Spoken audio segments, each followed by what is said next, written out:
तो अभी के शॉर्ट बनाने का मकसद ये था कि मैं आपको दिखाऊं कि मैं जो जूसर तैयार कर रहा हूँ, देख सकते हैं मैं खुद तैयार करता हूँ अपनी चीज़ें वगैरह जो मेरे ऑर्डर्स होते हैं। ठीक है, तो अभी 3-4 ऑर्डर से जो मैं अल्हम्दुलिल्लाह कार्गो करवा चुका हुआ हूँ।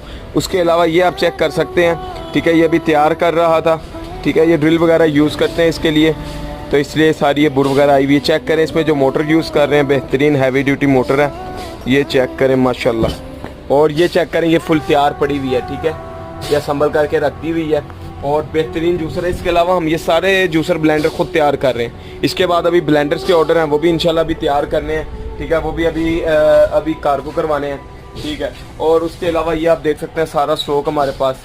ठीक है, पूरी शॉप आप देख सकते हैं अल्हम्दुलिल्लाह, पूरा स्टॉक हमारे पास, हर तरह का स्टॉक पड़ा होता है। कंपनी मेड भी होता है और ये सारे खुद असम्बल किए हुए भी होते हैं जो खुद तैयार हम करते हैं। उसके अलावा माइक्रोवेव भी होता है। अगर आप माइक्रोवेव चाहते हैं, सिर्फ 19,500 रुपये में आपको स्मॉल जो